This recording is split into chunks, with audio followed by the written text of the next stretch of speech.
28절에서 31절까지의 말씀입니다. 사사기 16장 28절에서 31절입니다.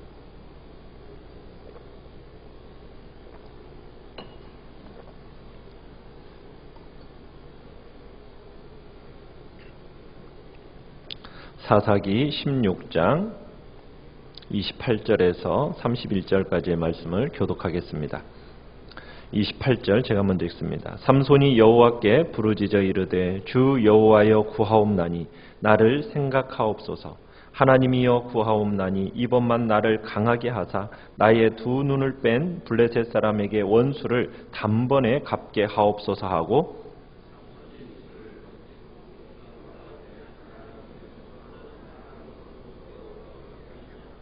삼손이 이르되 블레셋 사람과 함께 죽기를 원하노라 하고 힘을 다하여 몸을 굽히매 그 집이 곧 무너져 그 안에 있는 모든 방백들과 온 백성에게 덮이니 삼손이 죽을 때에 죽인 자가 살았을 때 죽인 자보다 더욱 많았더라. 그의 형제와 아버지의 온 집이 다 내려가서 그의 시체를 가지고 올라가서 소라와 에스다올 사이 그의 아버지 마누아의 장지에 장사하니라. 삼손이 이스라엘의 사사로 20년 동안 지냈더라. 아멘. 오늘 말씀의 제목은 연약함을 깨닫고 하나님께 기도하라. 우리 같이 한번 따라해 보겠습니다. 연약함을 깨닫고 하나님께 기도하라. 우리가 살아가면서 우리 이 세상을 살아가는 가운데 때로 유혹이 우리에게 다가오고 그 유혹에 우리가 넘어질 때가 있곤 합니다. 우리 자신이 건강하고 정상적으로 우리가 잘 살고 있다 이렇게 생각할지 모르지만 우리에게 있어서 유혹이라는 것은 어떻게 보면은 가장 궁극적인 것은 하나님이 주신 자원과 하나님이 주신 축복으로 이 땅에 나를 보내신 하나님의 뜻을 이루어야 되는데 그 뜻을 이루지 못하도록 하는데 이 유혹이 우리에게 다가옵니다. 그래서 결국 하나님이 우리에게 주신 사명을 이 땅에서 잘 감당하면서 나가야 되는데 우리로 하여금 허송세월하게 만드는 유혹, 그 유혹이 우리 주변에 너무 많이 있다라는 겁니다. 세상에 좋은 직업을 가지고 대단한 직업을 가진 사람이라 할지라도 그 직업을 가졌다고 해서 하나님 앞에 인생이 의미 있다라고 볼 수는 없습니다. 그 인생이 별로 의미가 없을 수도 있어요. 하나님의 관점에서 하나님은 우리를 이 땅 가운데 하나님이 보내주셨다면 그 보내주신 그 달란트, 우리의 각자에게 주신 그 달란트를 가지고 하나님이 기뻐하시는 일을 우리가 살아야 되는데 그 일을 얼마나 감당했냐? 이것을 하나님은 보시는 거예요. 그래서 하나님은 우리가 힘들고 어려운 중에라도 정말 하나님이 기뻐하시는 일, 너희들이 그걸 얼마나 잘 감당했는지 주님은 마지막 날 우리에게 물으실 거라는 거죠. 아무리 사람들로부터 존경을 받고 아무리 사람들로부터 많은 사랑을 받았다 할지라도 그 자체가 내가 하나님을 기쁘시게 하는 삶을 살았다라는 증거로 여김받을 수는 없는 겁니다. 그렇게 살았다 할지라도 마지막 하나님의 평가에서 인생에 어떻게 보면 너희 인생에 대해서 잘못 살았다라고 하나님의 평가가 내려지면 그때는 후회해도 소용이 없는 것이거든요.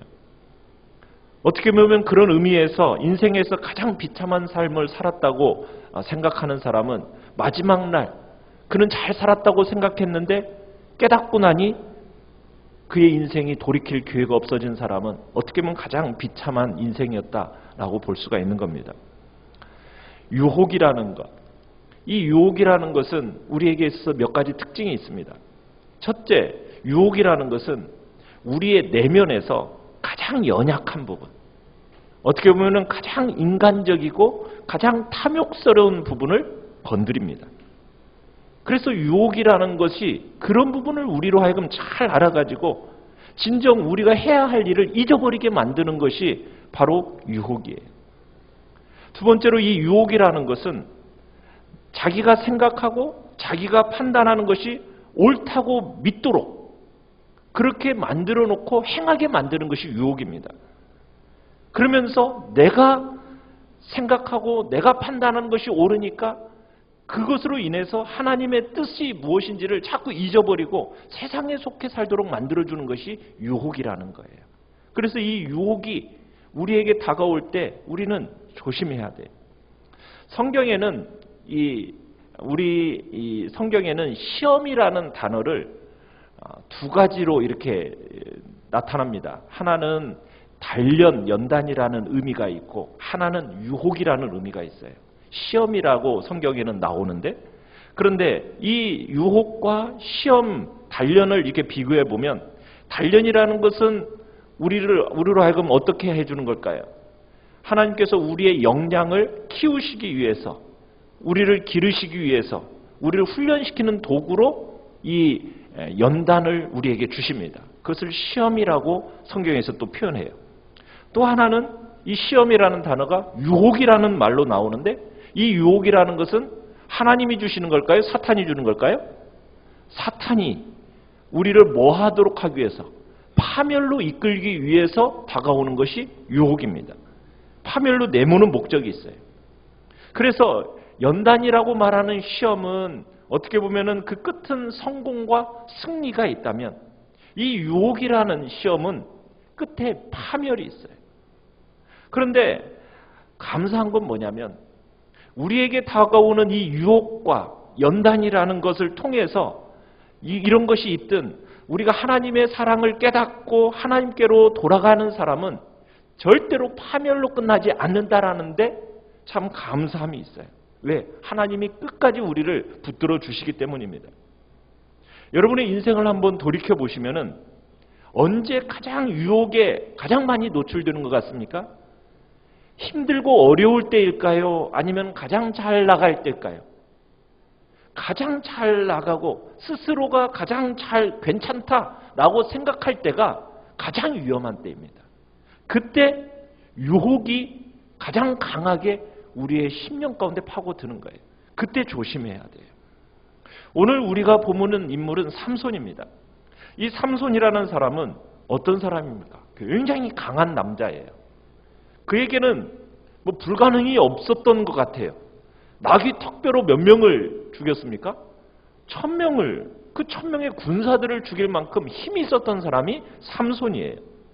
한 나라의 군대, 어떻게 보면 한 나라의 정권이 이 삼손이라는 한 사람 앞에서 쩔쩔맬 정도로, 감당하지 못할 정도로 절대적인 힘을 가진 사람이 바로 이 삼손이었습니다. 그런데 이 삼손이 성공했습니까? 실패했습니까? 어떻게 보면은 실패의 자리로 떨어졌어요. 그의 강력한 모든 힘을 전부 잃어버리고 파멸에 이르고 맙니다.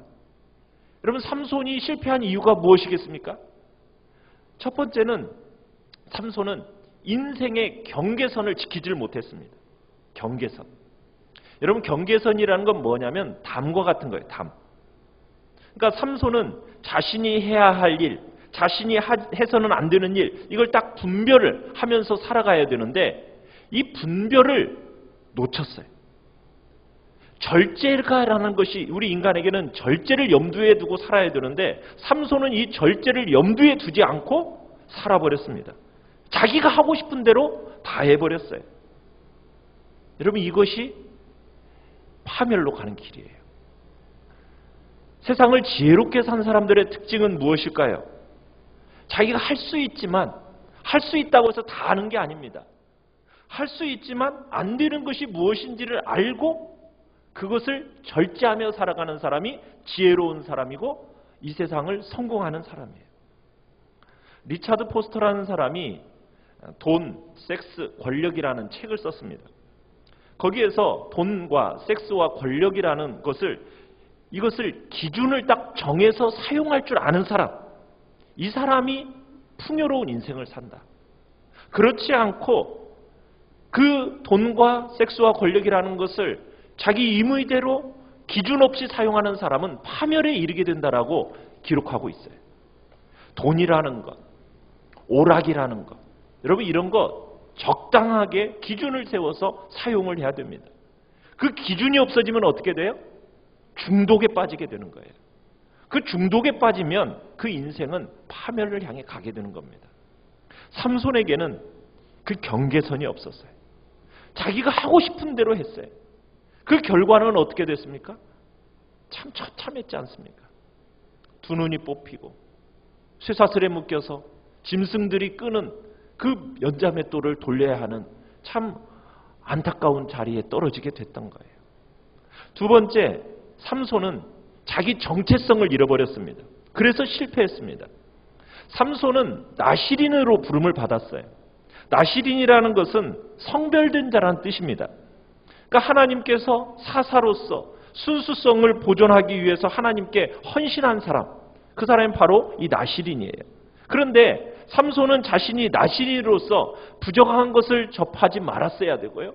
그 다음에 포도주와 독주는 멀리 했어야 되며 머리에는 삭도를 대지 말았어야 됐어요.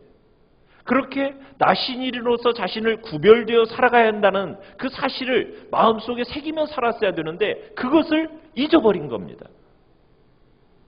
우리도 마찬가지입니다. 하나님께서 우리를 택하여 부르셨습니다. 예수 그리스도를 믿는 하나님의 자녀여 그리스도인으로 우리를 부르셨어요. 부르신 이유가 뭐겠습니까? 세상과는 구별되어 살라는 거죠. 구별되어 살아가도록 우리를 부르셨습니다. 그러면서 우리에게 어떤 호칭을 주셨습니까? 성도, 성자라는 호칭을 우리에게 허락하셨다고요. 그러면 우리는 이 땅에서 어떻게 살아가야 되는 거예요? 세상과는 구별된 삶을 살아야 되는 거예요. 하나님이 우리에게 주신 사명들이 있습니다. 특별한 사명들이 있어요. 그러면 그 특별한 사명 등을 감당하기 위해서 우리는 이 땅을 살아가야 되는 겁니다. 그것을 위해서 하나님이 우리를 보내셨기 때문에 하나님이 왜 나를 구원하셨는가? 하나님이 왜 나를 하나님의 자녀를 삼으셨는가? 이것을 우리들이 기억하면서 살아야 되는 거예요. 그걸 모른다면은 이 시간 우리는 주님 앞에 주님, 내가 살아야 할 삶의 이유가 뭔지를 묻고 기도해야 됩니다. 우리가 살아가야 하는 이유가 무엇이겠습니까? 그저 이 땅에서 잘 살고 편안하게 살아가는 것, 그것이 중요한 걸까요? 그게 아니죠. 우리는 어떤 형편에 처해 있든지 정말 하늘 아버지, 그 하나님 아버지와의 그 관계를 최우선순위로 생각하면서 모든 공급이 하나님께로부터 온다는 사실을 기억하면서 내 본능대로 살지 않고 하나님의 뜻이 무엇인가, 정말 하나님의 뜻에 나의 그 모든 것들을 굴복하며 살아가겠다라는 것이 우리의 신앙의 자세가 되어야 됩니다. 내가 살아온 방식대로 살아가겠다고 고집해서는 안 되는 겁니다.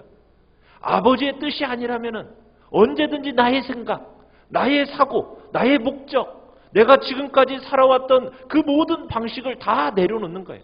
내 뜻을 관철시키겠다고 고집스럽게 무던히도 애를 쓰면서 가는 것이 아니라 언제든지 하나님의 뜻이 나를 통해서 이루어지기를 소원하면서 그렇게 삶을 살아가겠다고 결단하면서 우리가 주님 앞에 나를 내려놓는 것.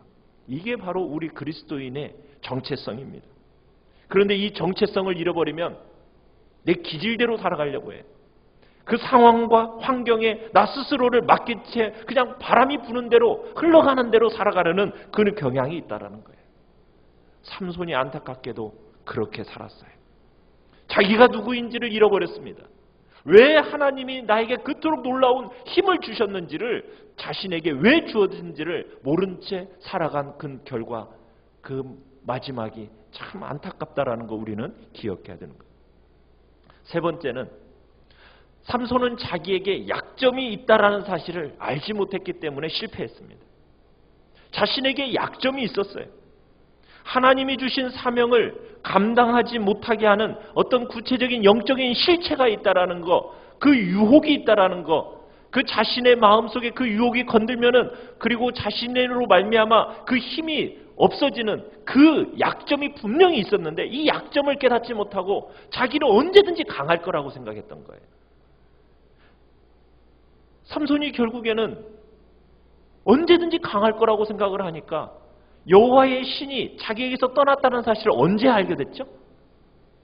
어떻게 보면은 하나님이 주신 언약에서 멀어지고 결국에는 들릴라의 계략에 넘어가서 삭도로 머리가 완전히 다 밀린 상태, 힘이 다 빠져가 나간 상태가 되어서야, 그때서야 알았어요. 아, 지금까지 내가 산 것이 내 힘으로 산 게 아니었구나. 내가 원래 힘이 좋아서 블레셋 사람들이 나를 못 이긴 게 아니었구나. 여러분, 그것을 언제서야 깨달았습니까?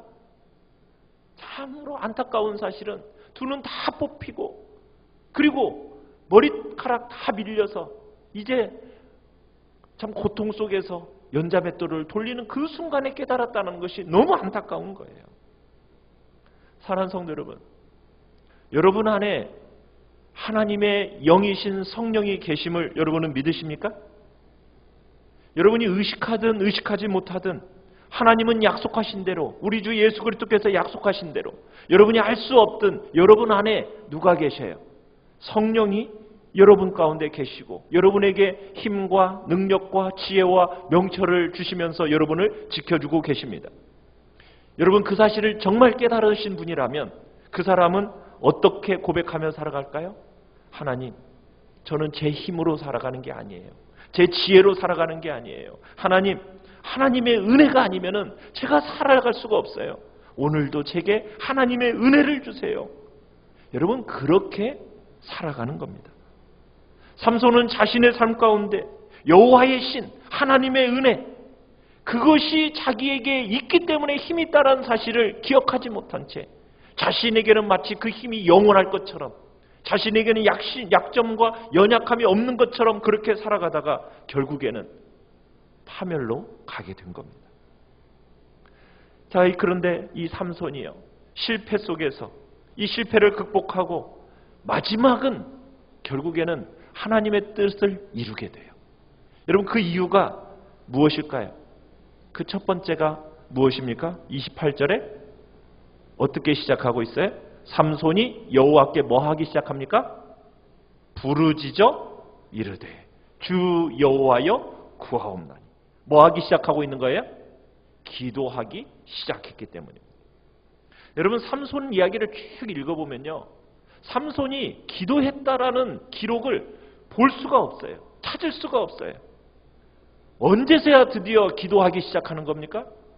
두 눈 다 뽑히고, 그리고는 연자맷돌 갈면서 고통 속에 있은 그 순간에서야 비로소 하나님 앞에 부르짖어 기도하는 거예요. 여러분, 교만한 사람은 절대로 기도할 수 없습니다. 하나님의 주권을 의식하지 않는 사람은 기도할 필요성을 못 느껴요. 그러나 기도가 아니면 살 수 없습니다라는 그 자세가 우리에게 필요한 거예요. 나는 연약한 인간입니다. 나는 정말 부족하고 지혜가 없습니다. 정말 하나님의 도우심이 절대적으로 필요한 게 저입니다. 제가 지금 평안하고 잘 살 수 있는 이유는 정말 하나님이 나와 함께 해주시기 때문입니다 라고 고백하는 그 의식이 진짜 필요한 거예요. 그 절박함 때문에, 여러분, 그 절박함을 가지고 하나님 앞에 엎드리게 되면은 여러분에게 주어진 그 모든 문제가 마침내 감사로 변하게 될 겁니다. 우리에게 필요한 건 뭘까요? 겸손하게 하나님 앞에 엎드려 기도해야 되는 거예요. 여러분, 기도하지 않으면 살아갈 수 없다. 기도하지 않으면 내 삶에 대한 그 위기의식을 느끼며 살아가는 그 자세가 우리에게 필요하다는 겁니다. 하나님의 사람, 실패를 극복한 사람들의 공통적인 특징은 무엇이라고요? 자기를 발견하는 거예요. 자기가 어떤 존재를 발견하는 겁니까? 그래, 나는 하나님의 도우심이 없이는, 하나님의 자비와 하나님의 은혜가 없이는 나는 단 하루도 살아갈 수 없는 그런 존재라는 것을 고백하는 사람, 그런 사람이 실패를 극복하고 하나님의 사람으로서 나중에는 승리의 길을 걷게 되는 겁니다. 여러분이 어떤 일을 하기 전에 이렇게 고백하며 나가십시오. 하나님, 이것이 과연 하나님이 기뻐하시는 일입니까? 하나님, 오늘 이거 정말 기뻐하시는 일 무엇입니까? 여러분, 이렇게 한번 물으시면서, 그리고 하나님, 제가 이 일을 함에 있어서 제 힘으로 할 수 있는 게 아니죠. 제 지혜로 할 수 있는 게 아니죠. 오직 하나님이 도와주셔야 돼요. 저는 아무것도 할 수 없어요. 여러분, 이렇게 고백하면서 하루를 시작하고 하나님의 은혜를 겸손히 구하며 나아가는 그 인생은 승리하는 인생이요, 성공하는 인생이 되는 겁니다. 삼손이 실패를 회복할 수 있었던 두 번째 이유는 자기 약점을 깨달았기 때문이에요. 힘이 없어지니까. 그리고 나서야 자기 약점을 알았어요. 힘이 없어지고 나서요. 지금 자기가 쇠사슬에 묶여있고 눈알이 뽑혀서 아무 일도 할 수 없는 그 상황 속에서 그는 하나님 앞에 고백을 합니다. 부르짖습니다. 우리 28절을 다시 한번 읽어봅시다. 시작. 삼손이 여호와께 부르짖어 이르되 주 여호와여 구하옵나니 나를 생각하옵소서. 하나님이여 구하옵나니 이번만 나를 강하게 하사 나의 두 눈을 뺀 블레셋 사람에게 원수를 단번에 갚게 하옵소서. 자, 이렇게 하나님 앞에 처음으로 정말 간절히 요청을 하였더니 어떤 일이 있게 됩니까? 30절을 읽겠습니다. 시작. 삼손이 이르되 블레셋 사람과 함께 죽기를 원하노라 하고 힘을 다하여 몸을 굽히매 그 집이 곧 무너져 그 안에 있는 모든 방백들과 온 백성에게 덮이니 삼손이 죽을 때에 죽인 자가 살았을 때에 죽인 자보다 더욱 많았더라. 살았을 때보다 그가 죽을 때에 더 큰 영광을 하나님 앞에 올리고 하나님 앞에 갔다는 얘기입니다. 여러분, 우리의 연약함을 알고 하나님의 도우심을 구할 때 하나님은 마침내 그를 영광스럽게 그를 제물로 받아주셨습니다. 우리가 실패할 수도 있습니다. 유혹에 넘어갈 수도 있습니다. 그러나 그 순간 우리가 돌이킬 수 있는 그 길이 우리 앞에 놓여 있습니다. 그건 우리에게 축복입니다. 다시 시작할 수 있는 기회가 있다는 거 얼마나 감사한 일입니까? 여러분, 그가 기도로 시작을 해서 내 연약함을 알고 하나님 앞에 도움을 구하며 나아갈 때 여러분, 이전보다 더 큰 영광으로 주님 앞에 나아갈 수 있음을 이 시간 고백하면서 여러분들이 정말 내가 하나님 앞에서 나의 연약함을 철저하게 고백하고 주의 도우심 밖에는 제가 살 수 없습니다. 이런 복된 고백으로 이 시간 주님 앞에 나아가시길 바랍니다. 그래서 여러분의 정체성을 다시 한번 회복하시고 하나님과의 관계를 회복해야 되는 그런 놀라운 은혜가 이 시간에 부어지기를 간절히 축원합니다. 우리 시간 같이